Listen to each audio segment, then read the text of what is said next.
Et en effet, alors, petite remarque personnelle, je suis allé dans mes archives ce week-end et j'ai retrouvé les échanges de la correspondance. Il y a 25 ans, j'étais jeune chercheur et entre deux contrats, et j'avais répondu à une petite annonce de notre Europe. Et le président Jacques Delors avait demandé à me recevoir et m'avait fait part de son projet d'écrire ses mémoires. Et il était à la recherche de quelqu'un qui pouvait l'aider à rassembler la documentation. Mon profil l'intéressait. Puis, entre-temps, je crois qu'il y avait une commande présidentielle qui était venue bouleverser son agenda. Et ce n'est que 4 ou 5 ans plus tard que ces mémoires, finalement, ont vu le jour. En tout cas, c'est un grand plaisir pour moi d'animer cette table ronde qui sera donc dédiée à l'itinéraire de Jacques Delors au travers de 4 moments particuliers. Michel Mangelot l'a bien rappelé, 2 moments qui sont connus, des moments très forts puisqu'il s'agit de son mandat politique en tant que ministre de l'économie et des finances sous la présidence de François Mitterrand. Donc une période, on le verra, absolument centrale. Et pour cela, nous avons le plaisir d'accueillir cet après-midi Florence Descamps et Laure Quenouel-Corr, qui sont 2 spécialistes de l'histoire de la haute administration et plus particulièrement de Bercy, donc qui sont particulièrement bien placés pour raconter et retracer cet itinéraire. Et le deuxième moment fort, c'est bien évidemment sa présidence à la tête de la Commission européenne entre 1985 et 1994. Et nous avons le plaisir et l'honneur d'accueillir, pour parler de cela, Éric Bussière qui, comme l'a rappelé Michel Mangelot tout à l'heure, vient de faire paraître cet ouvrage, L'Europe de Jacques Delors, dont je vous recommande chaudement la lecture. Et puis il y aura 2 moments qui évoqueront des étapes peut-être en effet moins connues, mais pourtant centrales, on le verra dans cette grande continuité. Je pense que c'est quelque chose qui ressortira peut-être au fil de la journée dans le parcours de Jacques Delors. Tout d'abord, son passage au Parlement européen comme député. Il a été donc élu en 1979 au moment de la première élection du Parlement européen au suffrage universel direct. Et c'est Étienne Deschamps. Alors Étienne n'a pas pu être avec nous aujourd'hui malheureusement, mais il nous a envoyé sa communication que je vous dirai tout à l'heure. Donc on parlera de ces 2 ans passés à Bruxelles et à Strasbourg, et puis d'un passage d'une activité. On en a très peu parlé dans la presse au moment de son décès. Il était question vaguement de ses activités d'enseignement à Dauphine et à l'ENA, ce qui nous a donné l'idée de regarder dans nos archives et de voir en effet la richesse de son implication, je dirais, pédagogique, que ce soit au niveau des enseignements qu'il a donnés ou des séminaires qu'il a dirigés. Et c'est Céline Husson-Roche-Congar qui nous racontera ce moment très intéressant.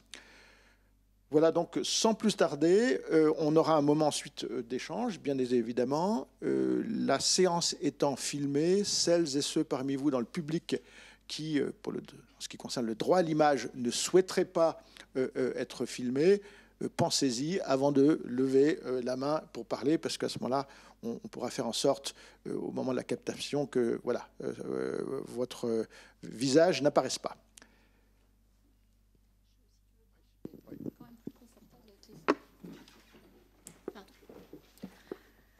Oui, alors je ne sais pas si moi ce que je vais évoquer, ça va être ou pas un temps fort comme tu les présentais, Fabrice, mais en tout cas, il nous a semblé important en effet de nous pencher, c'est vraiment une occasion à saisir sur la manière dont Jacques Delors avait occupé cette fonction de professeur à l'ENA. Votre niveau de vie ne dépend pas seulement de l'argent que vous avez dans votre porte-monnaie et avec lequel vous pouvez acheter des biens et des services sur un marché, il dépend aussi de la qualité et de la quantité des biens collectifs à votre disposition, éducation, santé, transport, environnement urbain ou rural. C'est ce qu'avait écrit Jacques Delors et ce qui, estimait-il, avait séduit Pierre Massé et qui l'avait conduit à lui demander de venir au plan, c'est du moins le récit qu'il en livre lui-même dans son ouvrage « L'unité d'un homme » qui a été évoqué tout à l'heure, qui est paru en 1994. Au moment de chercher à rendre compte du professeur qu'avait pu être Jacques Delors lors de ses différentes interventions à l'ENA, il m'a semblé que ces mots permettaient à la fois d'en évoquer le contexte et le projet. Je ne suis pas politiste ni historienne, mais j'ai été amenée il y a quelques mois dans le cadre d'un autre colloque qui s'est tenu à Bercy et pour lequel c'est déjà avec Florence, à me pencher sur le cours que Pierre Mendès France avait dispensé à l'ENA. Et à cette occasion, j'ai pu constater à quel point l'exercice de relecture des enseignements de certains des plus grands commis de l'État, ce qu'ils avaient jugé utile de prodiguer à celles et surtout à ceux à l'époque qui allaient devenir à leur tour administratrices et administrateurs, à combien cet exercice était extrêmement fertile et utile pour la compréhension de la période actuelle.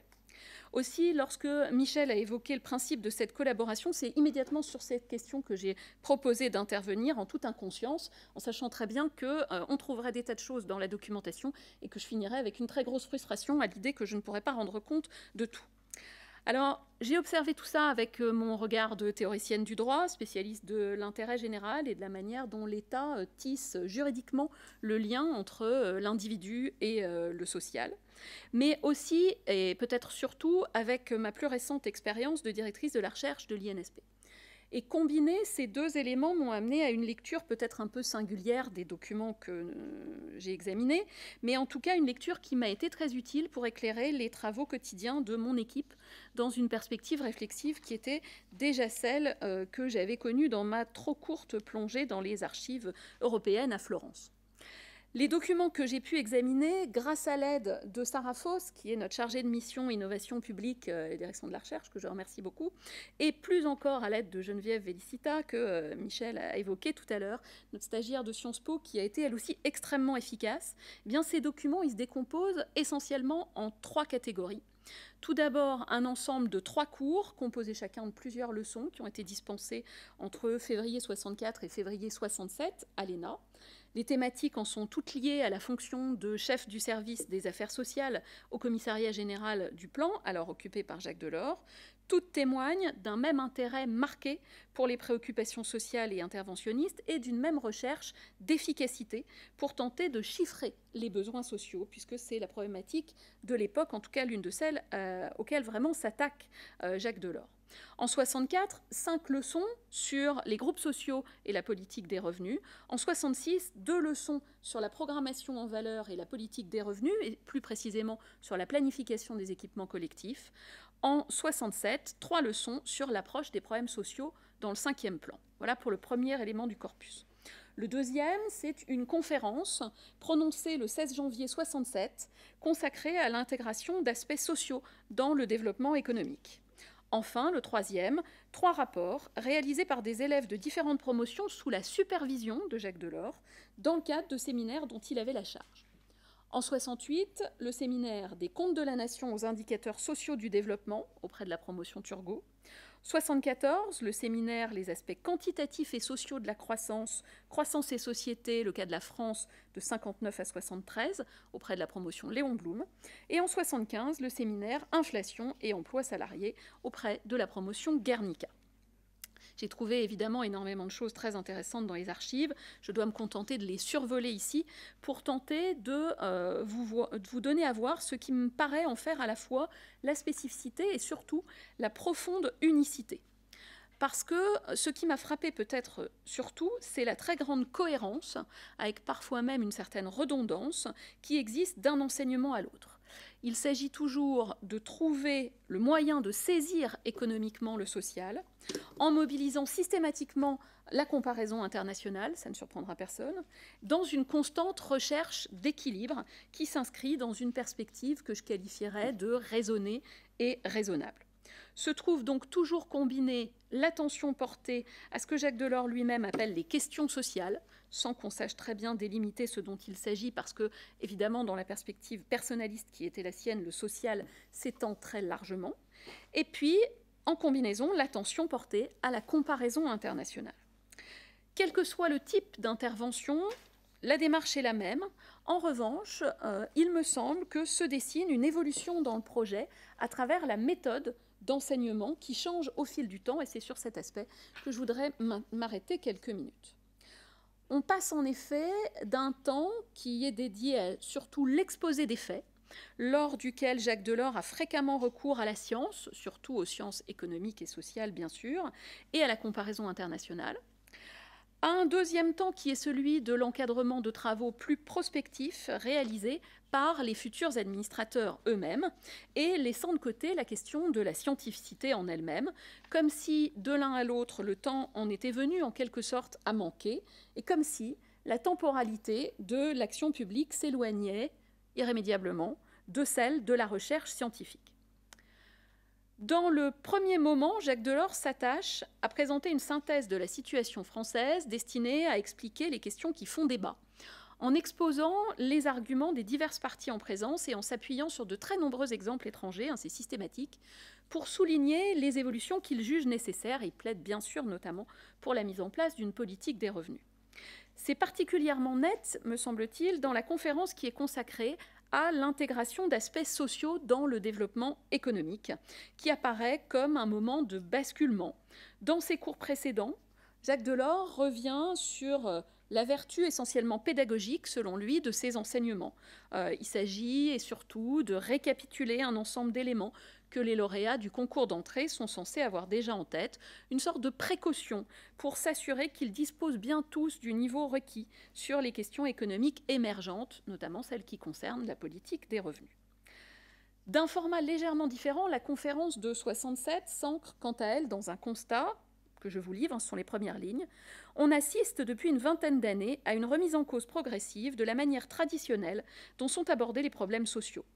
À cette conception traditionnelle, certains reprochent une vue trop restreinte du domaine du social, d'autres opposent aux spécialistes des questions sociales leur ignorance des incidences économiques et financières des mesures qu'ils proposent, des propositions qu'ils défendent. La posture se veut à nouveau clairement explicative et, comme toujours, d'une grande clarté. Je vois à ces courants de pensée, pour ma part, 4 causes essentielles, 2 qui tiennent au progrès de la réflexion et de la recherche, 2 qui tiennent aux avatars récents de l'évolution économique et sociale.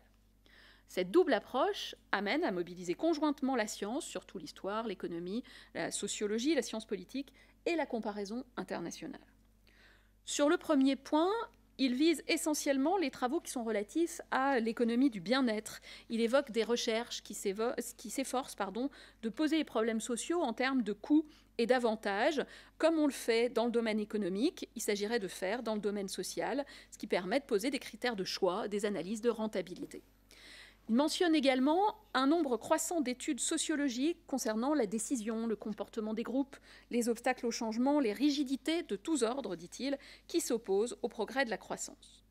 La dimension comparative est immédiatement mobilisée pour souligner l'intérêt de faire réfléchir, je cite, sur la portée la plus vaste qui soit possible des décisions qui sont prises, soit en matière économique, soit en matière sociale. Et pour glisser que, selon lui, les administrations sociales dans une dizaine d'années en France, on est en 67, devraient comprendre moins de juristes spécialistes de questions sociales et davantage d'économistes et de sociologues. C'est la comparaison internationale qui constitue la principale ressource argumentative, notamment pour constater une convergence des problématiques. Plus largement, comment quantifie-t-on le social? Comment le pense-t-on à travers les chiffres, par les chiffres, sans qu'elles soient évoquées spécifiquement? C'est la question de la construction politique et sociale de ce qui fait société, qui est ici posée, et à travers elle, celle du rôle de l'État et de son périmètre. Alors, dans une perspective qui se veut toujours équilibrée, Jacques Delors identifie et réconcilie 2 démarches qui reposent sur, dit-il, des motivations différentes, sans être à proprement parler contradictoires, introduire plus de rationalité économique et financière dans les choix sociaux, ou étendre le domaine du social, que l'on a eu tendance à rétrécir ces 20 dernières années. Néanmoins, en dépit de cette relativisation permanente, le style de l'exposé révèle également l'affirmation de convictions fortes, parfois assez tranchées, et certaines formulations témoignent avec évidence de l'engagement social de leur auteur. Mettre le social en chiffres, c'est difficile, mais néanmoins nécessaire, tel est le point de vue qui est soutenu ici. Et plus encore, c'est dans la transformation de ce bilan social en comptes sociaux que résiderait la difficulté. Que peut-on en effet évaluer en termes quantitatifs, demande Jacques Delors, parmi tous les objectifs de la politique sociale? En 1967, pour lui, le problème n'est pas tant de déterminer des indicateurs de situation permettant de déceler si dans tel ou tel secteur on a ou non progressé. Il évoque le logement, l'espérance de vie, la fréquentation scolaire ou la fréquentation des institutions culturelles, que d'en proposer des évaluations systématiques à l'image de ce qui se fait à l'étranger. Et ce sera, selon lui, l'intérêt du 6e plan à venir. On entend ici une vraie confiance dans le progrès, ou tout du moins dans le progrès de la science, parce que s'il s'interroge sur les satisfactions procurées par une intervention sociale, est-ce qu'elles sont susceptibles d'une évaluation objective, c'est en évoquant les études qui sont en cours et le fait que dès qu'on creuse un peu, on tombe sur des éléments de complexité dans les détails de l'analyse qu'une vue un peu générale et généraliste ne permet pas d'atteindre en premier lieu. Et puis c'est aussi en concluant que sur la méthode permettant de chiffrer le coût de la vie, la valeur du temps économisé, l'avantage procuré par la réinsertion d'un malade, etc., eh bien, on est encore loin d'aboutir à des résultats indiscutés. Loin de pouvoir choisir entre, dit-il, un effort supplémentaire pour les hôpitaux ou pour les autoroutes, l'introduction dans nos choix d'une rationalité aussi parfaite ne paraît pas encore très vraisemblable, ce qui m'amène à parler d'une certaine confiance dans les progrès possibles de la réflexion scientifique notamment. Dans un second moment, en revanche, il impulse une approche apparemment plus volontariste en encadrant des travaux prospectifs des élèves, comme cela apparaît surtout dans le rapport de 68, qui est consacré à la question des indicateurs sociaux, rapport qui connaîtra une vraie diffusion, une vraie postérité, puisque ces travaux seront d'abord publiés en avril 68 à la Documentation française, intitulée « Contribution à la recherche sur les indicateurs sociaux », avant d'être retravaillé avec Jacques Baudot en 71, mais apparemment, d'après ce que j'ai pu en lire, pas suffisamment retravaillé au goût de Jacques Delors, qui aurait souhaité pouvoir le reprendre beaucoup plus, et réédité sous le titre « Les indicateurs sociaux » dans la collection Futurible, qui était dirigée par Bertrand de Jouvenel. De Jouvenel évoque dans un avertissement la valeur suggestive de l'ouvrage, le caractère séminal de ce qu'il nomme le travail mené par Jacques Delors à l'ENA d'octobre 67 à avril 68. Alors, il me semble qu'il subsiste un petit malentendu quant à ce que fut exactement ce travail. Il fut passablement décrié, notamment pour son supposé manque d'ouverture aux sciences sociales. Je pense à un papier de Vincent Spenlauer, notamment. Toutefois, il me semble que c'est là, indubitablement, se méprendre sur les intentions autant que sur les moyens mis en œuvre. Un passage des mémoires de Jacques Delors que je voudrais vous lire en témoigne, à mon avis, assez clairement. Ma réflexion tournait en particulier autour de la question suivante: comment caractériser par des chiffres simples cette idée moins partielle de l'homme, la formule phare de Pierre Massé. Pour présenter les perspectives de l'économie, on utilisait le taux de croissance, l'augmentation de la consommation, des investissements, les taux d'emploi, de chômage. Pourrait-on aller plus loin, me demandais-je, et exprimer la qualité de la vie, des services essentiels comme l'éducation, la santé, le niveau culturel, l'utilisation du temps? C'est là que les élèves de l'ENA m'ont apporté un précieux concours. Dans un séminaire que j'animais d'octobre 67 à avril 68, ils ont exploré tous les champs du social et du qualitatif et fait œuvre de pionniers, tout au moins pour la France. 21 thèmes furent choisis, de l'espérance de vie à l'utilisation du temps, de la participation de la femme au développement urbain, sans oublier des références aux travaux menés aux États-Unis et au Canada. Bertrand de Jouvenel, à qui j'avais pourtant expliqué le caractère exploratoire de nos recherches, voulut les publier en 71 dans la collection Futurible. En effet, c'est incontestable, le ton et donc le projet ont changé. Le constat vaut également pour le rapport de 74, qui porte sur l'incapacité des analyses économiques à prendre en compte des éléments qualitatifs de la croissance et qui questionne la pertinence d'une politique redistributive destinée à mettre fin aux inégalités, en soulignant par exemple qu'il est insuffisant, plus encore dans les années 70 que dans les années 60, d'attendre de l'économie la résolution des problèmes sociaux. Le même constat vaut aussi pour le rapport de 75, consacré à l'étude du rôle des salaires dans l'inflation, dont le ton ne laisse guère de doute. Au cours de cette étude, il nous est apparu que les politiques conjoncturelles qui cherchent à arbitrer entre inflation et chômage sont de plus en plus inefficaces. Les propositions cherchant à améliorer la situation sur le marché d'emploi nécessitent une modification du partage du revenu national qui ne pourra être obtenue que par un arbitrage plus ferme des tensions sociales par les pouvoirs publics. Toutes contribuent à offrir à chacun la faculté de se réaliser dans et par le travail. S'il est source de revenus, l'emploi doit aussi être facteur d'épanouissement. Ce n'est plus un professeur qui s'exprime, ce sont ses élèves. On semble donc pouvoir faire moins de cas de la scientificité des propositions et de la neutralité axiologique parce que, avec l'évolution de cette démarche, on a basculé tout à fait dans la recherche d'efficacité. On n'est plus dans l'analyse scientifique. Alors, cela pourrait sembler paradoxal, un petit moment réflexif, au moment où Pierre Racine, ancien président de la section sociale du Conseil d'État, vient d'être nommé à la tête de l'ENA pour limiter ce que Vincent Spenlower appelle des dérives excessivement parisianistes et bourgeoises de son recrutement, et ainsi en renforcer la légitimité, notamment en renforçant la place de l'économie, de la sociologie dans les enseignements. Mais dans l'intervalle, la politique des revenus qui est tentée d'impulser en 1964 n'est pas à son meilleur. Et à en croire Vincent Spenlower, Bernard Cazès et Bertrand de Jouvenel auraient cherché à s'appuyer sur la légitimité de Jacques Delors pour institutionnaliser le thème des indicateurs sociaux en France en lançant une controverse, un peu à l'image de ce qui s'était fait aux États-Unis, un grand débat d'institutionnalisation d'une comptabilité sociale qui aurait pu, entre autres choses, assurer une fonction d'évaluation ex post des politiques publiques. Ce serait ainsi une volonté de vulgariser, si je puis dire, la réflexion en la synthétisant en une douzaine de grands indicateurs sociaux, bonne santé physique et mentale, bien habiter, bien vivre, bien vieillir, etc., qui auraient animé Jacques Delors, et donc au détriment d'un ensemble de questions sur la faisabilité, la manière de mobiliser des énergies scientifiques, administratives, politiques autour d'un tel projet. En effet, incontestablement, à l'époque, à l'ENA comme aujourd'hui à l'INSP, confier un enseignement de ce type-là à un administrateur, ce n'est évidemment pas la même chose que de le confier à un universitaire. Les deux approches ne sont pas interchangeables, elles sont complémentaires. Et voilà exactement ce à quoi nous œuvrons quotidiennement, collectivement, à la direction de la recherche, développer cette complémentarité entre recherche sur l'action publique et action publique. Et si je peux témoigner d'une chose, c'est que 50 ans plus tard, c'est toujours pas une mince affaire, à mon avis. Je vous remercie.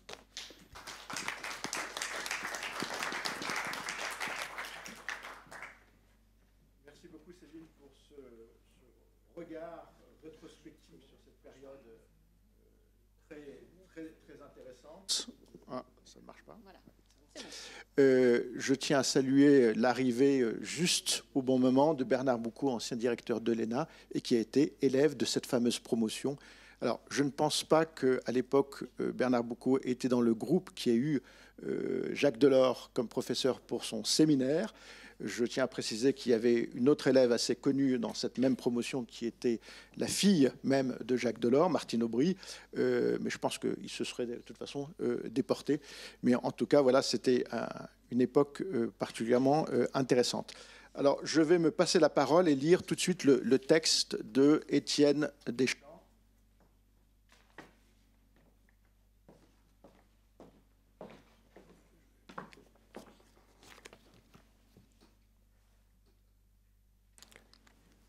Donc, je précise que le contenu de sa communication n'engage que son auteur et pas du tout l'institution qui est la sienne, à savoir le Parlement européen. Jacques Delors siège au Parlement européen pendant un peu moins de 2 ans, entre son élection en juin 1979 et son entrée en mai 1981 au gouvernement de Pierre Mauroy en tant que ministre de l'économie et des finances. Certes, la séance est courte, mais elle va incontestablement s'avérer riche d'expérience et de réflexion pour la suite de son action européenne. Dans des interviews accordées bien plus tard, Jacques Delors a souvent dit la surprise qui avait été la sienne à l'annonce de son élection quand sont tombés dans la soirée du 10 juin 1979 les résultats du premier scrutin européen au suffrage universel direct. Placé à la 21e place, en qualité de directeur du Centre de recherche Travail et Société à l'Université de Paris-Dauphine, sur la liste socialiste, avec la participation de radicaux de gauche qu'emmène François Mitterrand, Jacques Delors ne s'attend pas vraiment à décrocher un siège à l'Assemblée de Strasbourg. Il se croit en position non éligible. Mais les résultats de la liste socialiste, qui obtient en France un peu plus de 23% des suffrages exprimés, juste derrière la liste Union pour la France en Europe, conduite par Simone Veil, en décident autrement. Au final, les socialistes français envoient à Strasbourg 22 députés européens sur un total de 81 sièges pour la délégation française. À en croire certains articles de presse de l'époque et les mémoires de Jacques Delors, les socialistes français se seraient opposés à sa nomination à la tête du groupe socialiste. Hélas, il ne paraît guère possible aujourd'hui, sur la base des archives consultées, d'éclaircir ce point. Toujours est-il qu'en juillet 1979, le groupe socialiste, dont la présidence échoua finalement au Belge Ernest Glyn, constitue la plus importante formation politique au sein du Parlement européen, devant le groupe chrétien-démocrate du Parti populaire européen. Le groupe socialiste est aussi le seul groupe qui, composé de 14 partis nationaux, compte des élus provenant des 9 États membres de la communauté européenne. Au travers de tractations difficiles avec les autres groupes politiques et en application du système de Hond sur la répartition proportionnelle des postes au sein des organes internes de l'Assemblée, les socialistes obtiennent la présidence de 5 des 15 commissions parlementaires, dont une seule pour les Français.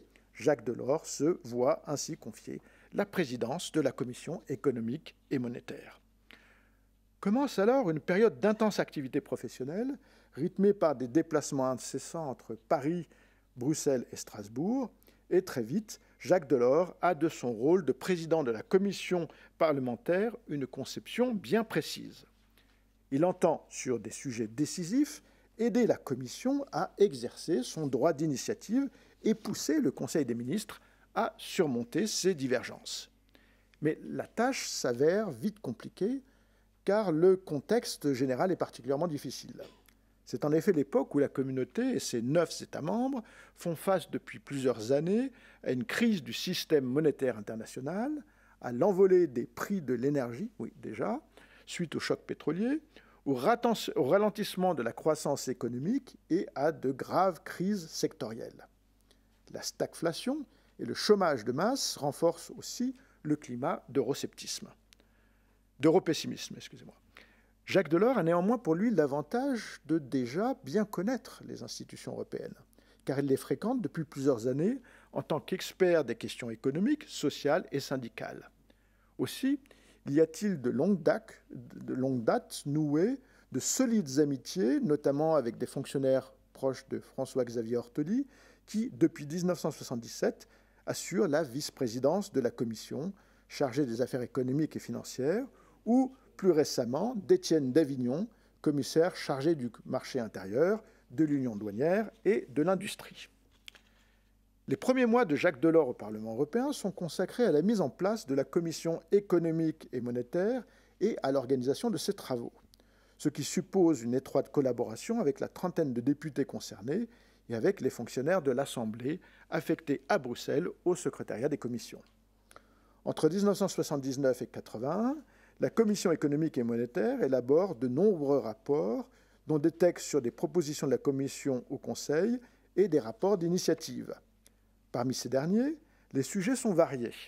La hausse des prix du pétrole, le fonctionnement du système monétaire européen, le régime de la TVA sur les navires, la coopération industrielle entre les États membres de la communauté, la politique de restructuration de la sidérurgie, la modernisation du secteur automobile, la situation de l'emploi dans le secteur de l'électronique, la réalisation de l'union douanière, la création d'un système de marché européen pour les valeurs mobilières ou encore l'élimination des entraves techniques aux échanges dans la communauté.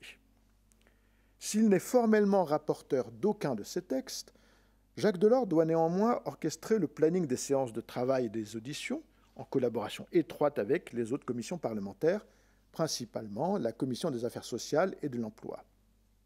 D'ailleurs, à la demande du groupe socialiste, il met aussi sur pied un groupe de travail ad hoc sur les questions d'emploi et de chômage dans la communauté afin de coordonner l'action des syndicats et des partis socialistes sur les questions liées aux droits et au partage du travail.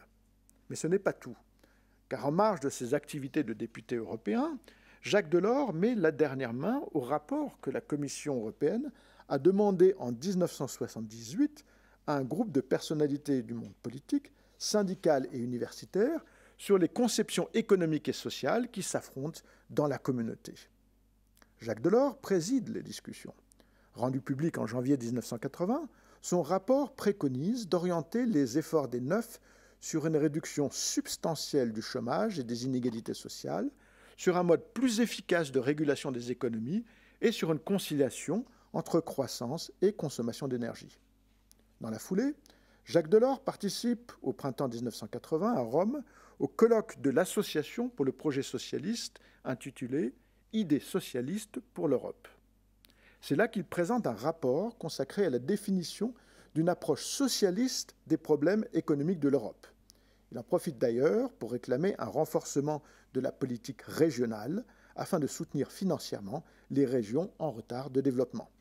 Enfin, c'est dans le cadre de ses activités au Parlement européen que Jacques Delors est amené à fréquenter très tôt les membres du groupe Kangourou, dont l'objectif transpartisan est de promouvoir la libre circulation, l'abolition des frontières internes sur le territoire de la communauté et l'achèvement du marché intérieur. Longuement interrogé en 1980 sur sa vision de l'Europe unie et sur ses ambitions en tant que député européen, Jacques Delors décrit la communauté comme le seul niveau pertinent pour répondre aux défis économiques, sociaux et technologiques présents et futurs face à la concurrence américaine et japonaise.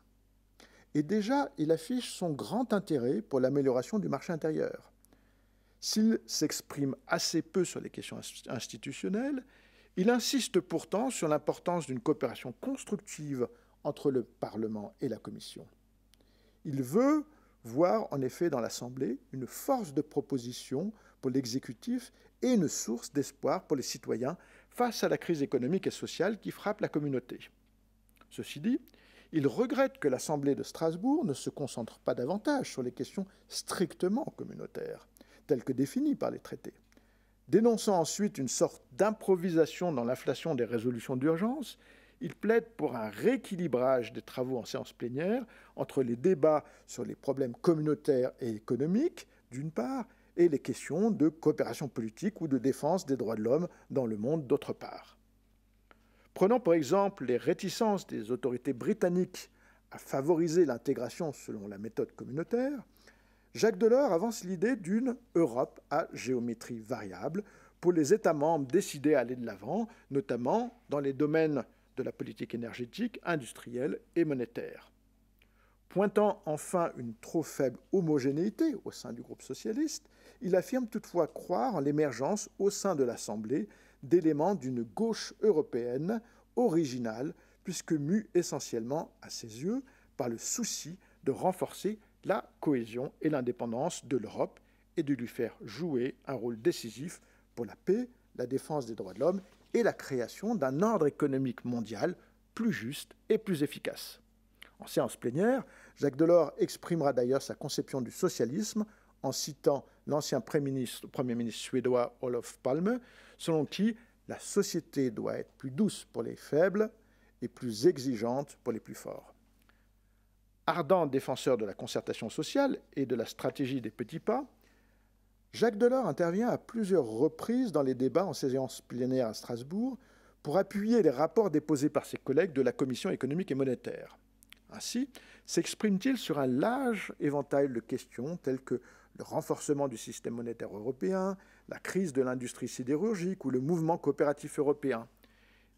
Mais c'est aussi pour lui l'occasion de faire des propositions et d'avancer des pistes de solutions. C'est ainsi qu'il plaide pour un budget communautaire à moyen terme et revu à la hausse, ainsi que pour un accroissement des ressources propres en vue de financer les politiques communes et améliorer le marché intérieur. Il insiste aussi sur la nécessité de mettre en place des emprunts communautaires libellés en écus afin de combler les déficits de la balance des paiements et de soutenir l'activité en Europe tout en faisant preuve de solidarité entre tous les États membres. Sur les problèmes du chômage, il réclame à plusieurs reprises l'aménagement et la réduction du temps de travail, ainsi que la création d'emplois d'utilité collective. Au final, les priorités qui se démarquent des prises de position de Jacques Delors, en tant que parlementaire européen, sont au nombre de 3. L'autonomie de la communauté et sa capacité à parler d'une seule voix pour faire face à ses responsabilités mondiales, la lutte tous azimuts contre le chômage et la coopération industrielle et monétaire en Europe. En conclusion, il ne fait guère de doute que l'expérience acquise par Jacques Delors, comme député européen entre 1979 et 1980, a joué un rôle essentiel dans sa vision des enjeux européens et dans sa volonté d'établir de bonnes relations entre le Parlement et la Commission qu'il présidera entre 1985 et 1995. Il y voit un intérêt bien compris entre les deux institutions, alliées objectives sur la voie de l'intégration communautaire. C'est qu'en tant qu'ancien président de la Commission économique et monétaire, Jacques Delors sait l'avantage qu'il y a pour la Commission européenne d'obtenir le soutien de l'Assemblée à travers la consultation de ses membres et des commissions parlementaires pour mieux les associer à la programmation législative et à l'établissement du budget communautaire. En venant présenter en janvier 1985, juste après avoir pris ses fonctions de président de la Commission, le programme politique de son mandat devant le Parlement européen, Jacques Delors établit un précédent dont les motivations sont bien à rechercher dans son récent passé de député européen. Je vous remercie.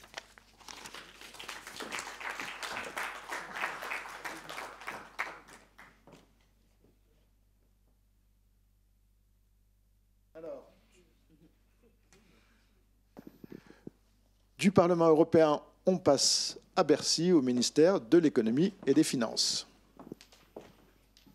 Qui à l'époque est Rivoli, et pas encore Bercy. Alors, au départ, je voulais intituler cette communication un non-conformiste des années 80, mais en fait, je me suis rendu compte qu'il y avait d'autres anticonformistes aux finances dans la même période.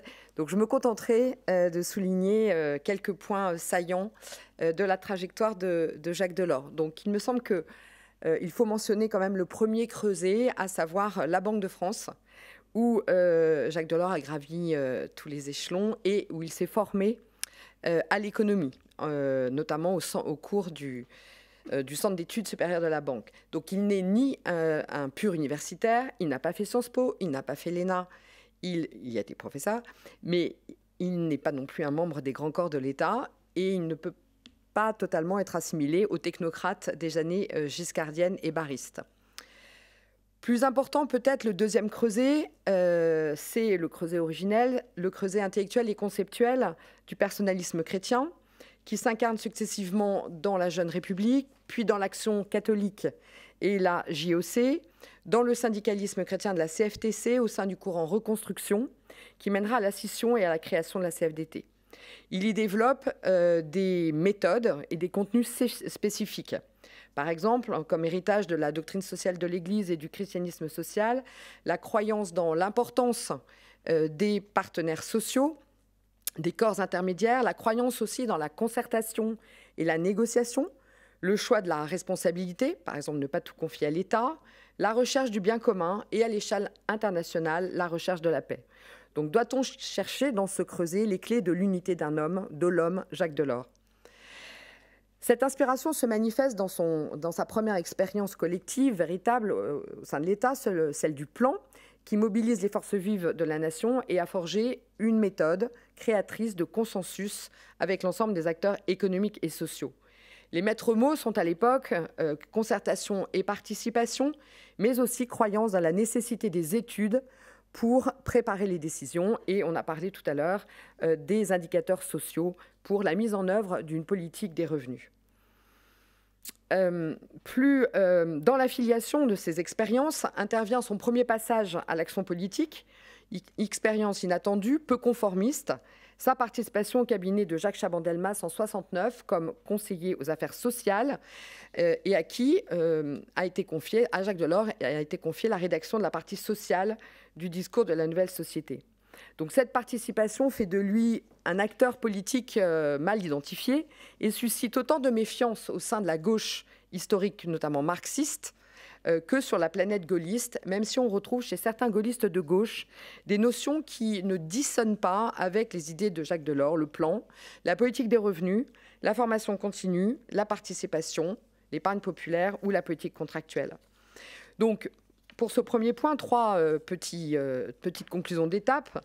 Donc, un non-conformiste qui croit dans la possibilité de changer la société bloquée, pour reprendre le mot de Michel Crozier, par le dialogue social. En 81, il est une des rares personnalités à avoir une expérience du pouvoir politique, puisque les socialistes ont été éloignés du pouvoir depuis 1958. Et troisième point, du fait de son entrée relativement tardive au PS, en 1974, après quelques pas au PSU, compte tenu de son indépendance, Delors ne fait pas partie des premiers cercles mitterrandiens ni du PS historique. Alors, Jacques Delors, ministre des successifs gouvernements Mauroy. Donc, en devenant ministre de l'économie et des finances, il obtient la reconnaissance, bien sûr, de son expertise économique et financière à la Banque de France et au Parti socialiste. Et surtout, il touche les dividendes de son soutien politique à François Mitterrand. Mais le ministère de l'économie et des finances est au 9e rang dans l'ordre protocolaire. C'est un ministère placé, entre guillemets, à distance, mal aimé de François Mitterrand. Par exemple, on peut faire allusion au déménagement, bien sûr, de Rivoli, direction de Bercy, en tout cas la décision de déménager et d'exiler le ministère des Finances à Bercy. À l'Élysée, il n'y a pas de conseiller finance dans l'entourage proche du président de la République. D'autre part, Jacques Delors est flanqué, si je puis dire, d'un ministre du budget délégué, mais en fait, ce ministre, Laurent Fabius, ne se sent pas tellement délégué et il a surtout politiquement l'oreille du président. C'est une configuration du ministère des Finances hérité de Raymond Barre, autrement dit un ministère coupé en deux, surveillé à la fois, dans le cas de Delors, par un ministère du budget très autonome et un puissant pôle Matignon. C'est un ministre des Finances qui a somme toute une marge de manœuvre très limitée compte tenu d'un programme présidentiel très directif, donc les 110 propositions du candidat François Mitterrand, les grandes réformes telles que la nationalisation, la décentralisation, l'usage d'un budget qu'on va appeler en expansion, pour reprendre le mot de Jean-Yves Abrère, la création d'emplois publics. D'ailleurs, Jacques Delors ne dispose pas véritablement du levier budgétaire qu'il ne récupérera qu'en 1984 dans le dernier gouvernement Mauroy. C'est un ministre des Finances qui est en définitive pris à contre-pied, sommé d'appliquer une politique non seulement contraire à l'habitus professionnel de ses services, mais à laquelle lui-même il n'adhère pas totalement, puisqu'il se définit, je le cite, comme un opposant interne, notamment sur les nationalisations par exemple. Donc là aussi, finalement, en conclusion de ce deuxième point, c'est un ministre des Finances qui est placé sous une très forte contrainte politique intérieure. Pensons au Parlement, où règne la vague rose, la participation des communistes au gouvernement à des postes clés dans son domaine de compétences, la fonction publique par exemple. C'est un ministère qui est placé sous une contrainte extérieure forte, la peur du mur d'argent et de la fuite des capitaux, la peur de la mise sous tutelle du Fonds monétaire international, la contrainte du SME, la contrainte de l'Allemagne.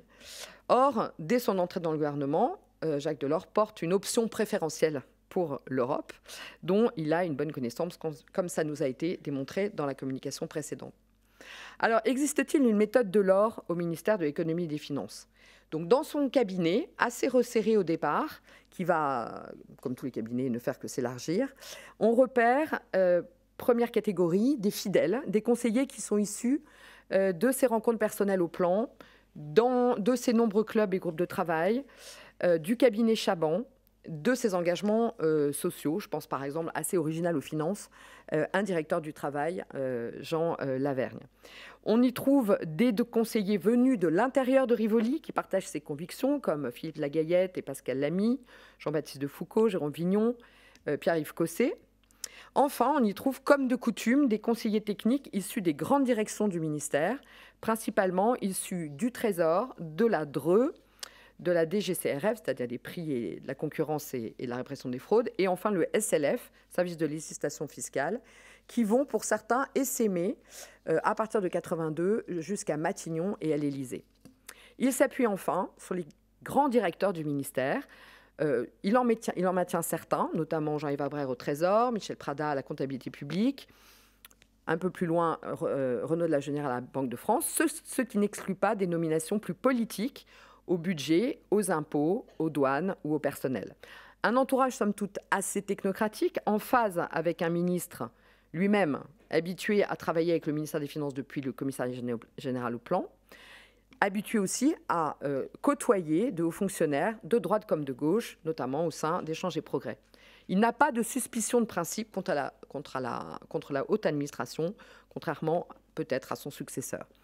Cette confiance n'exclut pas une touche de liberté qui se manifeste dans la diversification des recrutements, moins d'inspecteurs des finances, un peu plus d'administrateurs civils, et surtout un recrutement iconoclaste de Claude Jouven à la Direction générale de la concurrence, de la répression des fraudes, qui vient de la grande entreprise, Sommer Albert, qui va mettre en musique la nouvelle politique des prix.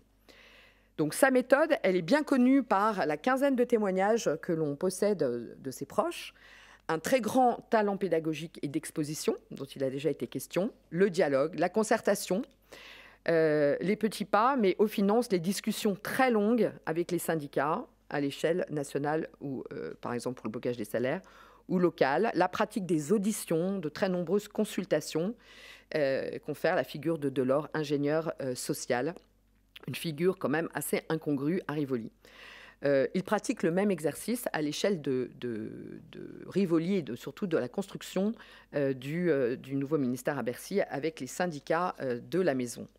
Alors, est-ce qu'il est venu avec une feuille de route personnelle? On l'a vu, son périmètre d'action est très contraint.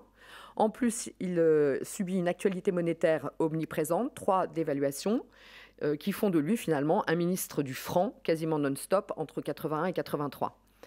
Il est néanmoins porteur de choix personnels déterminants qui vont s'imposer progressivement à l'ensemble du gouvernement.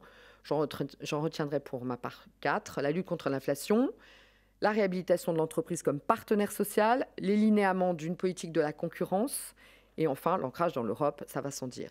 Donc pour conclure, avoir eu raison avant tout le monde, est-ce un gage de succès en politique en France? Donc entre 81 et 84, il a conquis une forte légitimité politique et économique. Il a acquis et confirmé une stature politique nationale et surtout internationale et européenne. Il a remporté une victoire durable contre le courant chevènementiste au sein du PS. Il a apporté une contribution décisive à la construction d'une gauche de gouvernement ou d'une gauche dite réaliste, confère la phrase d'Emmanuel Mounier, le réel est notre maître. Il a enfin fait franchir à la gauche française une étape décisive dans l'acceptation du marché, dans l'acclimatation de la social-démocratie en France, dont il se réclamait. En 84, donc Jacques Delors ne devient pas Premier ministre. Il est en quelque sorte exfiltré à Bruxelles. Il quitte la scène française. De fait, n'aura pas de destin politique national. Dans cette trajectoire, le ministère des Finances, 81-84, apparaît comme une étape tremplin décisive avant la reconfiguration européenne de Jacques Delors. Je vous remercie.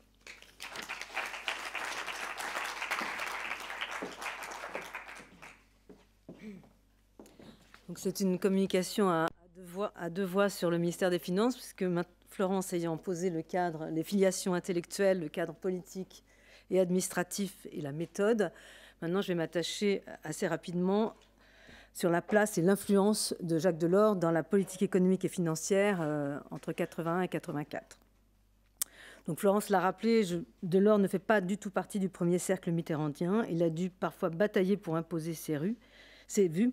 Il subit la contrainte du courant majoritaire au PS et au gouvernement, les partisans de la relance, de la mise en œuvre du programme commun, les maximalistes, comme les adeptes de la sortie du système monétaire européen, ce qu'on appellerait aujourd'hui les souverainistes.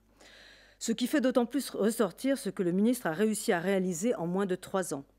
Son action se situe en fait à l'articulation entre la politique conjoncturelle et les mesures structurelles. Autour de ces concepts, donc la lutte contre l'inflation, la restauration de la compétitivité des entreprises et l'ancrage de la France dans l'Europe. Rappelons tout d'abord que la situation économique, financière et monétaire se dégrade rapidement dès la mi-1981. Premièrement, le franc est attaqué depuis l'entre-deux tours et cela se poursuit au lendemain de l'élection de François Mitterrand. Il s'agit alors d'arrêter l'hémorragie des devises et Jacques Delors, bien sûr, est à la manœuvre. Et il sera d'ailleurs par la suite le négociateur des 3 dévaluations avec les partenaires européens en octobre 1981, juin 1982 et enfin en mars 1983, réussissant là alors à imposer l'idée d'une dévaluation accompagnée d'un plan de rigueur. Deuxièmement, le déficit budgétaire se creuse rapidement sous l'effet de la politique de relance, des nationalisations et de la création d'emplois publics. Et enfin, les problèmes de change, le déficit budgétaire, le déficit du commerce extérieur se cumule avec une inflation à plus de 14% en 1981. Cette situation va de fait obliger le président de la République à inverser progressivement ses priorités de la lutte contre le chômage à la lutte contre l'inflation. Et l'influence de Delors au sein de la deuxième gauche est ici non négligeable, puisqu'il est, on vient de le rappeler, aux manettes et qu'il a son réseau de soutien rue de Rivoli et à Matignon. Je vais juste donner ici quelques repères chronologiques qui illustrent comment il a réussi progressivement, petit à petit, à imposer ses vues. Tout d'abord, la bataille de la rigueur commence dès octobre 1981. Son but est d'éviter la surchauffe de l'économie dès après l'élection du président François Mitterrand. Il réclame une pause dans les réformes et il obtient, donc en octobre 1981, le gel de 15 milliards de dépenses, une hausse des cotisations sociales et de l'impôt sur le revenu. Deuxièmement, en juin 1982, la lutte contre l'inflation, son cheval de bataille, commence véritablement.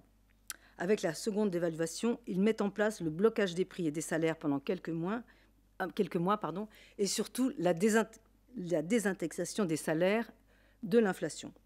Pour cela, il nomme, comme l'a rappelé Florence, Claude Jouven, l'ancien PDG de Leroy Sommer, un HEC, à la tête de la direction de la concurrence et de la consommation et de la répression des fraudes, et lui donne les moyens de mettre en œuvre la restauration de la compétitivité des entreprises en allégeant leurs charges.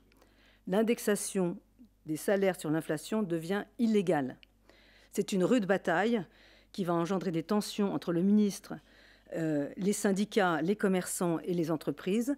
Et il va mener une bataille aussi au sein de l'État en convainquant tous les ministères et les préfets du bien fondé de sa mesure. Enfin, troisièmement, le tournant de mars 1983, bien connu. À la troisième dévaluation s'ajoute la rigueur budgétaire, la priorité donnée à la désinflation. C'est bien sûr une victoire quand même de la ligne de Delors. Bon, il ne sera pas tout seul, hein, bien sûr, il y a d'autres membres de la deuxième gauche, notamment le courant rocardien. C'est une victoire donc de cette équipe sur les visiteurs du soir, alimentée par les alertes du gouverneur de la Banque de France, Michel Candesu, qui lui-même va convaincre Laurent Fabius et va faire pencher la balance de la décision vers l'ancrage en Europe et donc la politique de rigueur qui doit l'accompagner. Elle sera, n'oublions pas, très relative, cette rigueur, mais il y a un affichage du changement dans la hiérarchie des priorités du gouvernement. C'est l'impératif de la compétitivité de l'économie française lié au choix de l'ouverture internationale qui prime. Et donc Jacques Delors va réussir à inverser la tendance et l'inflation va se réduire de 9,7% en 1982 à 6,5% en 1983 et enfin à 5% en 1984. Donc ce virage de la politique économique et financière a commencé en octobre 81, il a été accéléré en juin 82 et il trouve son apogée et son affichage politique en mars 83. Ensuite, si on suit la chronologie, ça annonce le troisième gouvernement Mauroy, dans lequel donc Jacques Delors est maintenu comme ministre des Finances, et c'est une demi-victoire pour lui puisqu'il passe au deuxième rang du gouvernement, à la deuxième place hiérarchique du gouvernement, tandis que les visiteurs du soir anti-dévaluation et pour la sortie du système monétaire européen sont résignés ou convertis. À partir de 1983, il a donc plus de marge de manœuvre pour mettre en place des mesures en faveur de l'épargne et de l'investissement dans sa ligne continue de restaurer la compétitivité des entreprises. Et donc là, il va mettre en œuvre un certain nombre de réformes de structure pour mettre en place une véritable politique de l'offre. Bon, je rappelle rapidement effectivement que sur les nationalisations, donc il faisait partie des minimalistes, hein, comme l'a dit Florence. Il était favorable à un taux de nationalisation à 51% et non à 100%. Il n'était pas favorable à la nationalisation des banques et notamment aussi il voulait remonter le seuil de nationalisation. Bon, il a été minoritaire, il s'est incliné. C'est un domaine où il n'a pas pu vraiment agir, mais plus tard, il va augmenter les dotations des entreprises industrielles nationalisées en leur offrant près de 90 milliards de francs en capital. À son actif, de manière plus conséquente, il y a la loi bancaire de 1984. Elle va donner lieu à la création de la commission bancaire qui remplace la commission de contrôle des banques qui datait de Vichy, qui va créer un statut juridique identique pour toutes les banques et des règles de surveillance communes. C'est un petit pas vers la mise en concurrence des établissements commerciaux et mutualistes, mais qui sont toujours nationalisés. Et l'encadrement du crédit est toujours là. Moins connues, les mesures d'allègement des charges des entreprises et la priorité donnée aux investissements productifs doivent être soulignées. Je n'ai pas beaucoup de temps pour développer. Enfin, et surtout, Jacques Delors entend orienter l'épargne vers les entreprises et va mettre en place des mesures qui perdureront. Il va s'appuyer sur le rapport de la commission d'Autrem qu'il a mis en place. Ce rapport préconise des mesures qui concilient à la fois justice sociale et efficacité économique. Ils vont être mis en place le livret d'épargne populaire, le Codévi, qui va durer assez longtemps, le compte d'épargne en action. Il y a également l'idée d'emmener l'épargne vers la bourse. Donc, il va créer des titres qui permettent aux entreprises d'augmenter leur capital sans poser de problème de gouvernance, comme les titres participatifs, l'action à dividende prioritaire sans droit de vote. Pour conclure rapidement, Jacques Delors a-t-il réussi en fait à mettre en œuvre son action? On peut considérer qu'il n'a pas donné toute sa mesure et qu'il a vu son action contrainte. Il a tenté de peser en mettant sa démission dans la balance plusieurs fois, mais en vain. Il n'a pas pu être Premier ministre, puisqu'en 1983, il pose une condition inacceptable pour François Mitterrand. Il veut garder la direction du Trésor à Matignon, donc François Mitterrand, il va avoir la main sur la politique monétaire et François Mitterrand décline. Et en 1984, il est considéré comme n'étant pas assez à gauche pour l'image du gouvernement. Mais d'un autre côté, il a su imposer peu à peu ses vues au président en matière budgétaire et monétaire, même s'il n'est pas tout seul, et même s'il n'a pas pu toutes les mettre en place, notamment une réforme de la fiscalité directe. Mais il a mis en place des mesures durables comme la désindexation des salaires, les lois sur l'épargne et la banque, et il a réussi sa lutte contre l'inflation. Il a de fait contribué à inverser les priorités macroéconomiques du gouvernement, peut-être grâce à sa méthode, on en reparlera plus tard. Plus largement, il symbolise le retour à la réalité après la part du rêve, une gauche pragmatique. Il ouvre une nouvelle page des relations complexes entre les socialistes et l'économie en incarnant l'image d'une gauche convertie à l'économie de marché et à l'Europe, compétente, sérieuse et finalement légitime. In fine, il a ouvert de nouvelles perspectives pour la gauche de gouvernement qui se présente depuis comme une alternative politique crédible. Je vous remercie.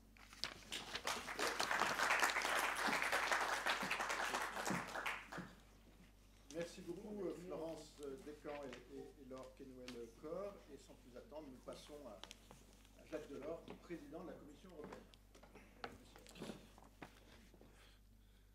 Bien.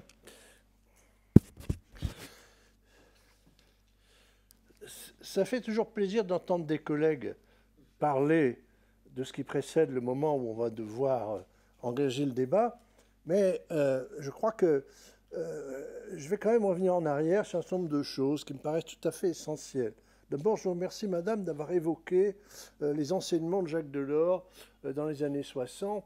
Et au fond, on voit qu'il a déjà une vision de la politique sociale et réalité sociale beaucoup plus ample que ce qu'on imagine. Il n'est pas dans l'image, disons, d'un syndicalisme comptable qui, au fond, a en simple vision l'augmentation du pouvoir d'achat dans une espèce de confrontation bilatérale sans véritable issue. En tout cas, c'est probablement sa pensée. Et je crois que ça, c'est vraiment très important. Et il y a peut-être quelque chose que vous avez dit que j'ai peut-être pas bien entendu. Son bouquin, publié en 1974, Changer, reprend l'ensemble de ces débats.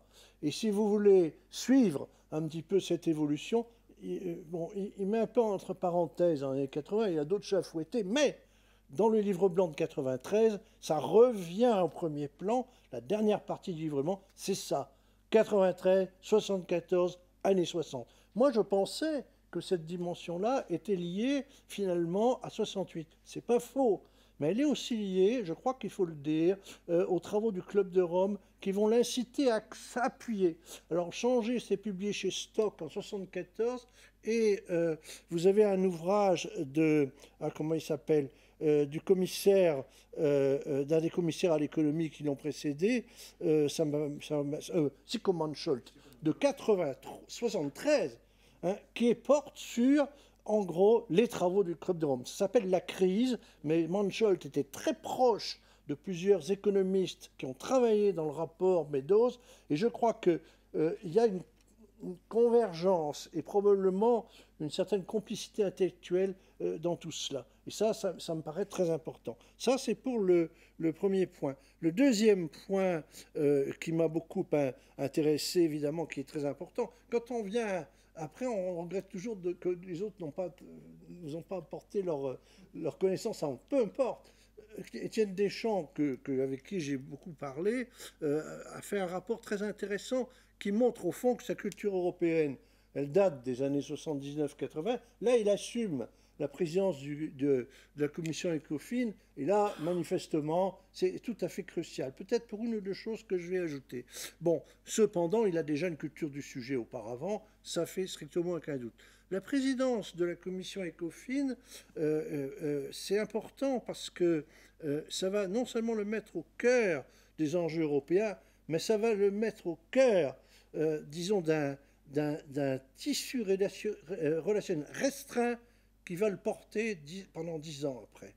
C'est dans ces années 79-81 qu'il a fait la connaissance de Tommaso Padoa-Schioppa, qui est la personne centrale de toute la politique économique européenne à partir de 79. Padoa-Schioppa est introduit auprès de lui par son ancien patron au plan, François-Xavier Ortoli. Et par conséquent, là aussi, 79-81, c'est un moment nodal pour lui, et j'y reviendrai parce qu'intellectuellement, il y a 2-3 autres éléments. Évidemment, 80-83, c'est le résultat de 79-81. C'est avec tout ce groupe qui va faire ces réformes. Et je reviendrai là-dessus dans 2 minutes. Alors, si on veut revenir maintenant dans une approche très générale, je crois que les années 60 sont une année, et les années 70, une période où il y a une hésitation chez lui entre une logique, au fond, économique et sociale, adaptée au cas de la France, et la dimension européenne. Dès les années 50, il publie dans les différents clubs et dans les différentes instances dont il est membre des choses sur l'Europe. Il en fait la pédagogie. Et je crois qu'il est politiquement convaincu. Mais évidemment, il y a le cas de la France. Et le cas de la France, c'est un cas particulier. En gros, pendant pas mal d'années, il va se dire, est-ce que la structure, la réalité profonde de la société, de la politique française, en fait, en quelque sorte, le meilleur candidat, le meilleur acteur des réalités européennes. Et ça, c'est un débat fondamental des années 60, et c'est le débat des clubs. Dans les clubs, notamment en 64, autour du club Jean Moulin, on a un débat qui est ouvert pendant plus d'1 an, planification démocratique et engagement européen. Est-ce qu'on peut faire une politique économique et sociale dans un cadre de planification et en même temps être dans l'Europe? Est-ce qu'il n'y a pas une contradiction? Et cette contradiction-là, il la vit toutes les années 60, il ne tranche pas vraiment. Alors il y a quand même un élément qui est important et qui a été mentionné, c'est évidemment sa haine de l'inflation et au fond son aspiration à une conciliation entre disons, une conception de la politique économique et sociale et la rigueur et la bonne gestion. Et ça, c'est vraiment très important. Et là, ce qu'on a dit sur la Banque de France est tout à fait pertinent. Non seulement il l'a appris, mais en plus, comme membre du Conseil général, il le dit. Et ces interventions valent la peine d'être lues. On les trouve en ligne. Et en gros, ce sont des interventions qui reflètent d'ailleurs de son actif intellectuel. D'un côté, la rigueur économique et sociale est indispensable. Deuxièmement, il faut l'accompagner d'une certaine démarche, qui est une démarche issue de la politique des revenus, une politique des revenus modernisée peut-être, évolutive probablement, mais en même temps, ce qu'il affirme très nettement, c'est que pourquoi il y a de l'inflation en France, pourquoi on n'y arrive pas, c'est parce que le mode de régulation sociale est inflationniste et qu'il ne permet pas d'élaborer les consensus qui permettent de faire le partage entre efficacité économique d'un côté et progrès social ou efficacité du système social de l'autre. Ça, c'est franchement très important. Et donc, il y a cette espèce de recherche d'une synthèse qu'il poursuit dans les années 60, les années 70, et au fond, le tournant, pour lui, c'est probablement fin des années 70. Alors, est-ce que c'est son passage au Parlement européen? Non. C'est un épisode qui va consolider. C'est probablement l'évolution chez les sociodémocrates des analyses que l'on européens et pas français. Hein. Il faut sortir de la France pour comprendre les choses. C'est l'évolution disons, des sociodémocrates européens avec lesquels il fait des rapports, notamment pour la Commission, hein, le chef de la planification en Belgique, il y en a 3-4 comme ça, très importants, et au fond, qui va introduire dans la réflexion toute la dimension, l'évacuation en quelque sorte du keynésianisme social et la mise, enfin l'accent porté sur la crise comme crise des structures et par conséquent nécessitant une révision complète de la façon de procéder. Et donc, son virage, il date de 79-81, hein, et au fond, 81-83, c'est la confirmation. Qui est la politique de la rigueur en 83, pour moi, c'est une espèce de pièce de théâtre mise en scène par François Mitterrand pour faire comprendre aux Français que tout ce qu'il avait dit avant, il le savait d'ailleurs, hein, il avait senti progressivement, ne correspondait plus aux impératifs du moment. Et par conséquent, ça, c'est une chose. Mais qu'est-ce que c'est que le tournant? Le tournant, c'est probablement juin 82. Et juin 82, pourquoi? Les décisions qui ont été prises en juin 82 ont été élaborées par 4 personnes. Ortoli, Tommaso Padoa-Schioppa, Cantu et Delors. C'est eux qui ont fait le plan, hein, de la première vraie rigueur, juin 82, et Cantu le raconte, hein, nettement, mais on voit par ailleurs, Padoa-Schioppa joue un rôle considérable, et le cas de la France, il vient après le cas de la Belgique. On a toujours l'impression qu'on est au centre du monde et que c'est par rapport à la France que tout se joue. C'est totalement faux. Les Belges étaient en situation bien pire que nous. Et par conséquent, on a traité du cas de la Belgique. Alors, on l'a géré un peu après parce qu'il y avait un contexte politique, il fallait y aller en souplesse. Mais ils ont pris des mesures radicales, comme chez nous. Et puis, le troisième cas, c'est l'Italie. Il y a une lettre d'Ortoli à ce moment-là qui dit au Premier ministre italien « Vous devez faire ça, vous devez faire ça, vous devez faire ça, vous devez faire ça. Surtout, ne faites pas ça. C'est au même moment. » Et c'est valable pour tout le monde. Donc le cas de la France, c'est le cas de la Belgique, c'est le cas de l'Italie. On retrouve un groupe qui nous est très familier. Et par conséquent, la dimension européenne, elle est passée au premier plan de ses préoccupations. En gros, avant, c'est la France et qu'est-ce qu'on fait de l'Europe? Au tournant des années 70-80, c'est la France par l'Europe. Si on veut sauver la France, il faut y aller avec l'Europe, dans l'Europe. On n'y arrivera pas autrement. Et ça, c'est vraiment fondamental. Alors, qu'est-ce que ça veut dire? Ça veut dire qu'en 85, quand il arrive à la Commission, il y a tout ce bagage qui est là. Et par conséquent, il n'arrive pas en se disant qu'est-ce qu'on pourrait bien faire. C'est tout ça qu'il faut faire. Alors, comment on peut interpréter la politique qu'il mène? Il y a deux choses. Premièrement, il y a tout ce que je viens de dire. Deuxièmement, il y a tout le travail de la Commission depuis plusieurs années. Le programme de la Commission qui s'appuie sur une réflexion interne, j'ai parlé de Padoa-Schioppa, qui est en ligne également avec certaines réflexions au sein de l'OCDE, et qui est mise en œuvre par deux chefs de file, Padoa-Schioppa et Ortoli pour la monnaie et les finances, et Étienne Davignon pour les questions industrielles et structurelles. Et par conséquent, deux lignes, une ligne stabilité disons, du cadre macroéconomique, deuxième ligne, une approche fondamentale disons, de la maladie économique de l'Europe qui passe évidemment par le marché. Ça a été dit, je ne reviens pas là-dessus. Et donc ça, c'est là-dessus qu'il arrive en 85. C'est déjà établi, tout le reste est secondaire. Alors, la méthode. La méthode, on en reparlera probablement tout à l'heure, mais il y a un élément qui est majeur, c'est de bien comprendre qu'en 85, il applique la méthode Monnet.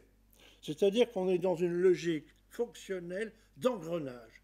Et l'engrenage appliqué par Delors en 85, c'est de bousculer, carrément bousculer les États et les états-majors économiques des États. pas leur demander leur avis, essayer de trouver, de faire trouver un mi-terme.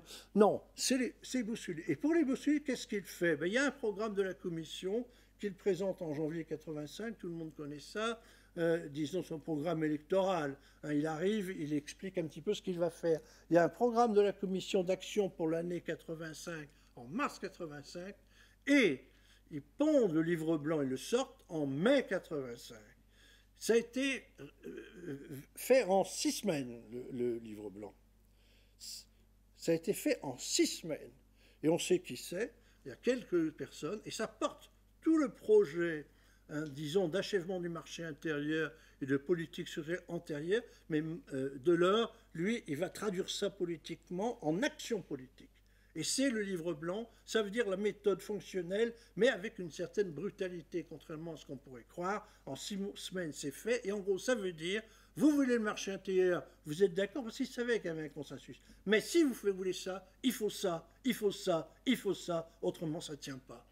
Et ils les ont emballés, ils les ont embarqués. L'acte unique, en quelque sorte, c'est le développement de tout cela. Par conséquent, la méthode Monnet, la logique de l'engrenage, et disons en quelque sorte, on prend un point nodal, on le fait accepter, et après on oblige les États à accepter les conséquences de ce qui est dans le point nodal.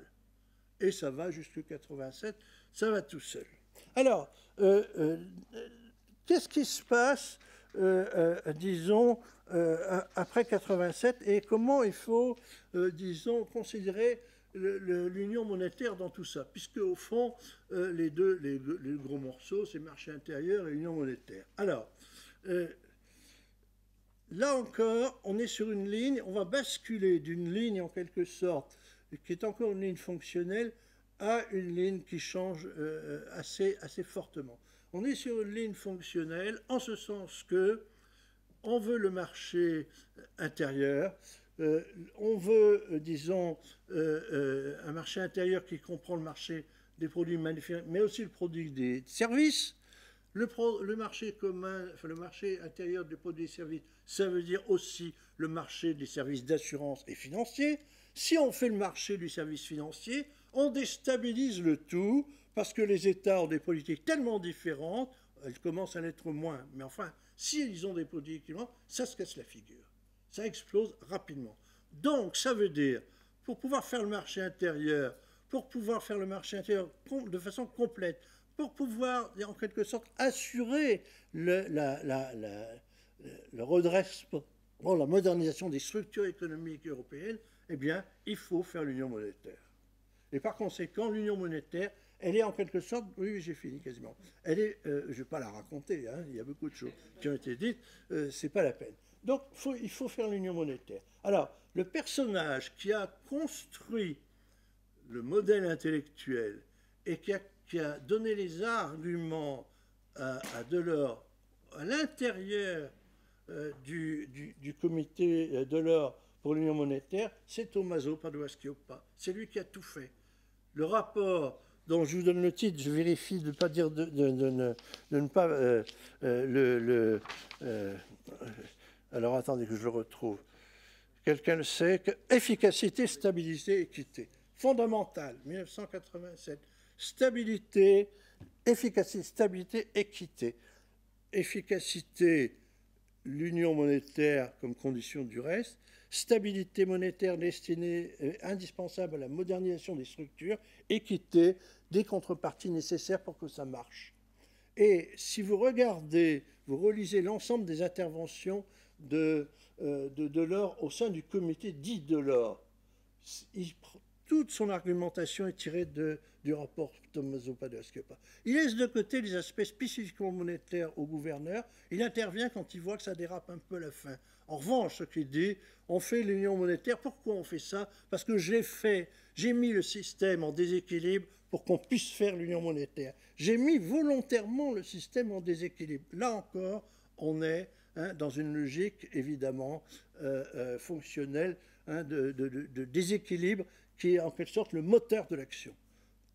Pourquoi ça qu'est-ce qui change en 89, 90 jusqu'à Maastricht? C'est très simple. faut lire le discours qu'il fait lors d'une cérémonie en l'hommage de Pierre Massé en 88. Et il explique dans son discours en l'hommage de Pierre Massé beaucoup de choses, mais donc il revient en quelque sorte à l'hommage de celui qui a fait la politique des revenus, qui a fait une certaine logique de planification. En 89-90, on ne parle plus de planification, mais Delors essaye d'insérer l'ensemble et toute sa démarche, c'est ça, dans une vision moyen terme et non pas dans une vision à court terme. Toute sa politique, c'est du moyen terme, du long terme. Ce n'est pas du court terme. On pourra y revenir parce que les politiques n'ont pas tout à fait compris. En tout cas, ils se sont un peu dédouanés sur la fin. Bon, mais en gros, si vous voulez, en 88, qu'est-ce qu'il dit lors de cet hommage à Massé? Eh bien, à l'heure actuelle, la logique fonctionnelle a donné ce qu'elle pouvait donner. On ne peut plus en rester là. Il faut passer à une logique politique. Pourquoi il faut passer à une logique politique? Parce que la réalité, et non pas les conceptions abstraites, la réalité nécessite, elle est devenue politique. Vous avez dans la réalité communautaire de la fin des années 80 une démultiplication des politiques communes. Toutes ces politiques communes fonctionnent en réseau. Et celui qui doit faire actionner le réseau, il prend des décisions qui sont de nature politique. Par ailleurs, toutes les politiques internes ont un versant international. Que vous preniez la politique industrielle, que vous preniez la politique agricole, que vous preniez la politique de l'environnement, etc., etc., on ne peut plus distinguer l'interne et l'externe. Et donc la politique commerciale, la politique etc. Par conséquent, on est dans un système, on passe d'une logique de silo, où il y avait 2-3 politiques qui avaient leur propre autonomie, à une logique de réseau. Et il faut organiser le réseau. Alors pour organiser le réseau, il faut que les gouvernements travaillent, que les gouvernements coopèrent, mais il faut une instance qui pousse à la coopération. Et pour lui, c'est la Commission. La Commission doit être au centre du dispositif, non pas pour donner des ordres, mais pour, en quelque sorte, animer le bon fonctionnement du réseau. Et c'est ça le projet, disons, politique de Delors en vue de Maastricht. Donc l'arbre, le temple, tout ça, c'est là, c'est ça.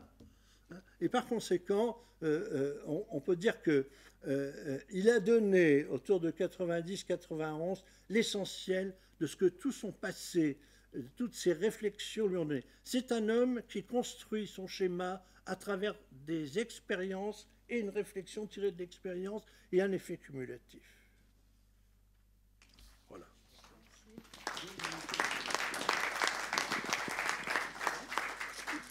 Merci beaucoup Éric Bussière pour cette remarquable mise en perspective. Alors on voit bien en effet les évolutions, mais surtout la continuité dans cet itinéraire et cet aspect d'apprentissage permanent, mais avec quand même un fil conducteur très très fort. Alors on est en retard, il était prévu qu'on ait un moment de discussion.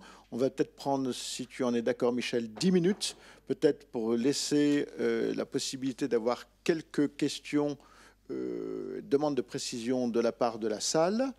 On essaie d'être concis, de manière à pas trop rogner sur la pause. Alors, peut-être Geneviève, si vous vouliez faire circuler le micro.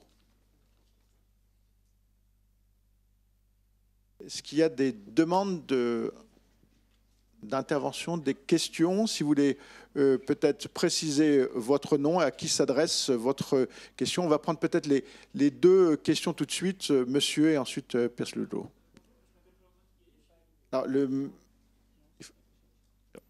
Bonjour, je m'appelle Paul-Antoine Gué, je fais une thèse sur Jacques Delors avec Laurent Warlouzet de Paris 4. Moi j'ai une question sur Jacques Delors, le professeur. Et notamment comment est-ce qu'il réfléchit aux événements de mai 68 quand il est professeur? Et est-ce que ça participe dans sa réflexion, dans ses cours? Est-ce que ça a une incidence sur ses cours? La deuxième question, et ensuite Céline Husson va répondre pour la première. Oui, donc bonjour, je m'appelle Piers Ludlow. J'avais aussi une question sur de leur professeur. Vous avez mentionné dans votre intervention qu'il y avait une approche comparative.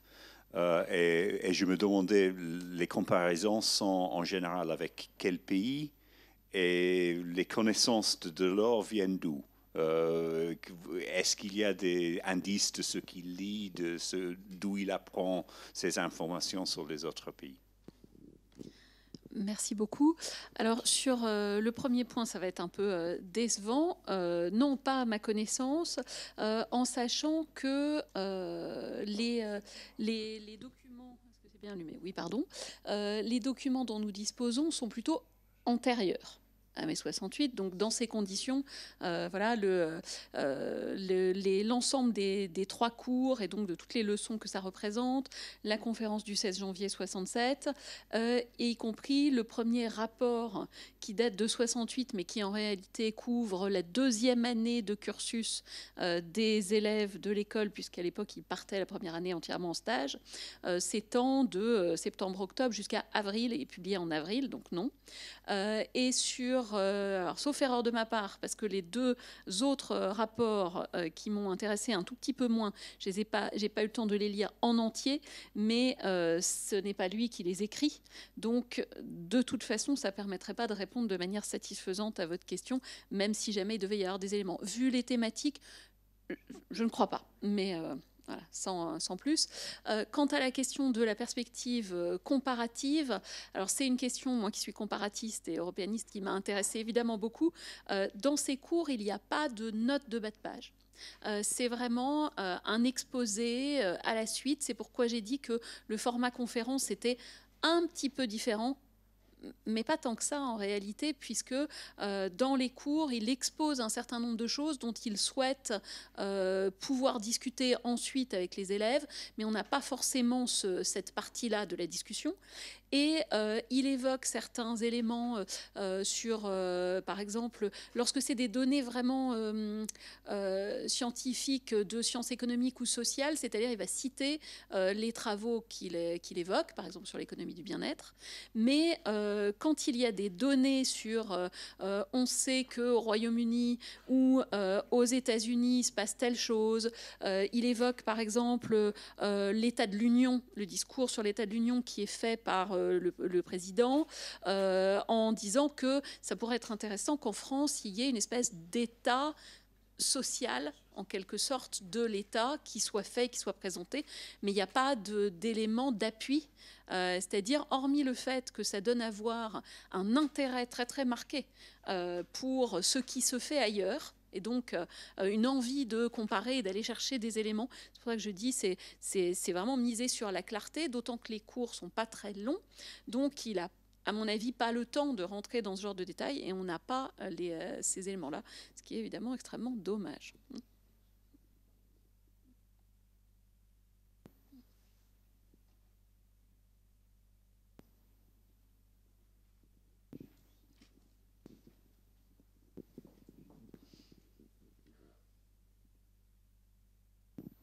Oui, merci beaucoup pour toutes ces interventions qui sont vraiment absolument passionnantes. J'avais juste un petit complément concernant le cabinet Delors à rue de Rivoli.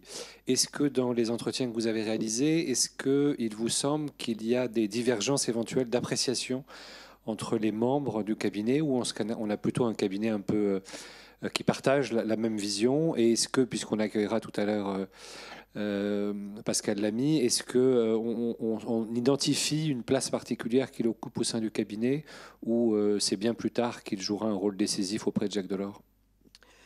En ce qui concerne Pascal Lamy, il faudrait que je vérifie vraiment bien précisément les dates, mais il ne reste pas longtemps au cabinet de Delors, première matière. Il part à Matignon. J'ai dit tout à l'heure qu'il y avait des conseillers qui étaient partis à Matignon et à l'Élysée. Pascal Lamy part à Matignon très vite. Et Elisabeth Guigou part un peu moins vite, mais quand même, à l'Élysée.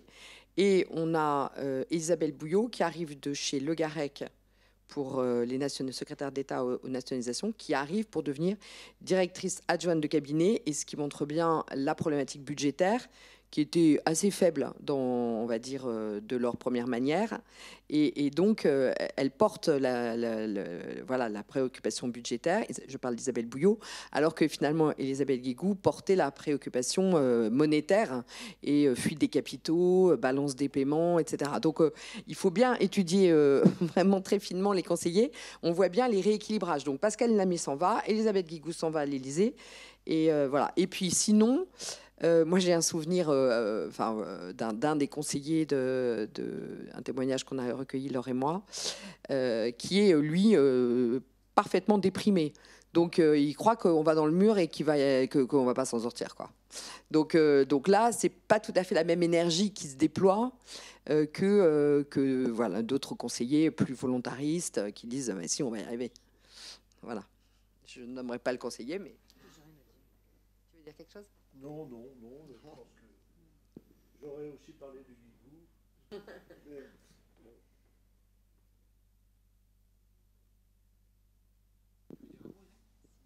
Moi, le cabinet de Delors au ministère des Finances, j'ai rien à en dire de particulier. C'est ceux qui travaillent sur le ministère des Finances en interne qui connaissent beaucoup mieux.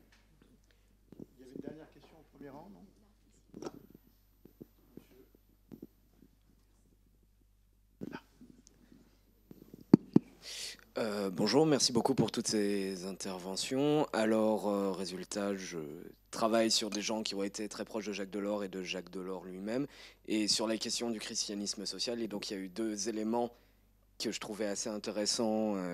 D'une part, dans ce que vous disiez sur sa manière très rationalisatrice de faire court et de mesurer les indicateurs sociaux, sachant que beaucoup des conseillers ou de gens qui vont être proches de Delors vont après, durant les années 70, revenir un peu sur ces thèmes-là, comme Jean-Baptiste de Foucauld et la révolution du temps choisi ou ce genre de choses.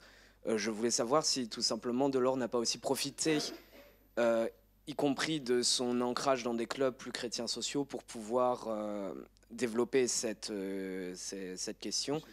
Et résultat, une question pour Éric Buissière aussi sur ces questions de réseau de chrétiens sociaux. Vous aviez parlé énormément de l'économiste Pado Askepa, qui est pourtant lui-même aussi ancré dans des sphères cette fois plus européennes et plus proches de chrétiens sociaux. Est-ce que ça a eu un impact aussi sur les relations qu'il a pu avoir avec Jacques Delors ? Alors, je ne sais pas si vous souhaitez commencer ou... Moi, je vais apporter un commencement de réponse seulement. Vous savez, en droit, on a les commencements de preuve, en droit pénal notamment. Là, c'est un commencement de réponse en disant que moi, qui ne suis pas une spécialiste de la pensée de Jacques Delors, j'y ai vu émerger, j'ai essayé de lire les cours de la façon la plus objective possible, c'est-à-dire sans y chercher quelque chose en particulier, pour voir ce que j'y trouverais et comment il se présentait finalement, comment on le voyait à travers ces cours-là. Et au fur et à mesure, par petites touches, j'ai vu apparaître certains éléments de cette approche de christianisme social, de son passage antérieur à différents endroits, notamment au niveau de la CFDT, etc., par association d'idées, en quelque sorte, en voyant émerger une thématique que j'avais déjà croisée à un autre endroit. Voilà, donc je ne cherchais pas cet aspect-là. Donc peut-être que si j'avais regardé spécifiquement, j'aurais vu d'autres choses. Je l'ai dit tout à l'heure en préambule, moi je travaille sur l'intérêt général et sur la manière dont on le protège juridiquement. Donc c'est avec ce type de regard que j'ai vu ça et que je me suis fait surtout cette remarque qu'il évoque beaucoup les questions sociales, les spécialistes de questions sociales. Et bien sûr, ça n'est pas son objet, il n'est pas universitaire, ce n'est pas à lui de déterminer ce que sont exactement ces questions sociales ou ce que sont les spécialistes de questions sociales. Et je pense que dans tout ça, il y a une certaine représentation du social et de la place que l'individu y tient, en quelque sorte. Donc, voilà. Il a ses dossiers du plan pour faire ses cours. Oui, et j'imagine que c'est de ceci qu'il tire les éléments qu'on évoquait tout à l'heure de comparaison. Il peut se fonder sur une documentation extrêmement abondante qu'il peut tirer des services du plan, puis c'est lui qui est le patron du social au plan. Et quand même, quand on lit ses écrits, il a un langage hyper connoté, hein, et qui peut-être qu'on ne peut plus lire aujourd'hui, mais qui est quand même très connoté de doctrine sociale de l'Église et christianisme social. Subsidiarité, c'est un terme clé, de concertation. Il y a quand même beaucoup de termes qu'il faut entendre. Voilà, avec ses origines, c'est quand même un militant de l'Action catholique qui a formé, dont le but était quand même de former des dirigeants, on dirait leaders aujourd'hui, mais qui doivent s'engager dans la cité, prendre des responsabilités. Donc il a un langage. Enfin bon, on pourrait faire dans certains cas, dans les premiers, tout ce qui concerne les questions sociales, on pourrait presque faire des comparaisons miroirs avec le milieu dans lequel il a baigné ou qu'il a choisi et dans lequel il est resté jusqu'à Chabandelmas, quoi. Je suis d'accord, mais j'ai trouvé ça beaucoup moins marqué dans les cours où j'imagine qu'il essayait aussi de contrôler cet aspect et d'avoir une forme de neutralité, beaucoup moins marqué dans les cours que dans les discours. Ah bah oui, mais dans les cours, il est à l'ENA. Voilà. C'est un peu difficile sur le respect de la laïcité, le contrôle de sa parole, mais forcément. Oui, mais il n'y a pas forcément les mêmes termes. Sur Padoa Schioppa, bon, c'est peut-être quelque chose, mais les réseaux chrétiens sociaux, chrétiens, on va dire, mais oui, démocrates chrétiens, si on veut. Alors, moi, je dirais, Padoa Schioppa, on sait comment il est arrivé à la DG2 comme patron, parce que Artoli est allé le chercher. Pourquoi il est allé le chercher? Il est allé le chercher parce qu'il voulait un renforcement de l'armature intellectuelle de la DG2 au moment où on crée le SME. Par conséquent, il était voir les Italiens, pourquoi je ne sais pas, mais ils avaient parmi les meilleurs économistes européens à la Banque nationale d'Italie. Et là, il fallait quelqu'un qui soit au top niveau sur le plan des questions économiques et monétaires, et le gouverneur de la Banque d'Italie lui a légué Padoa Schioppa.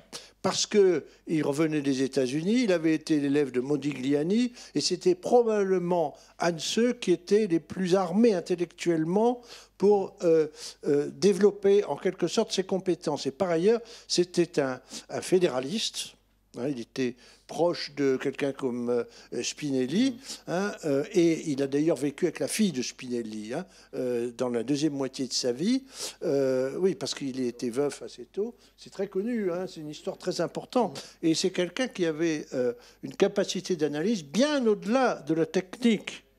Mais par ailleurs, il maîtrisait au niveau le plus élevé, hein, comme concepteur et capable de fabriquer et concevoir des modèles. Hein, et le triangle d'incompatibilité, il l'a modifié, hein, il l'a adapté à l'Europe. C'est un des penseurs fondamentaux, qui a eu un rôle fondamental dans les années 80 pour tout ça. Bien, je regarde le temps qui passe et on a déjà pas mal de retard, donc je propose qu'on fasse une pause courte pour que nous puissions reprendre à 16h05. Merci.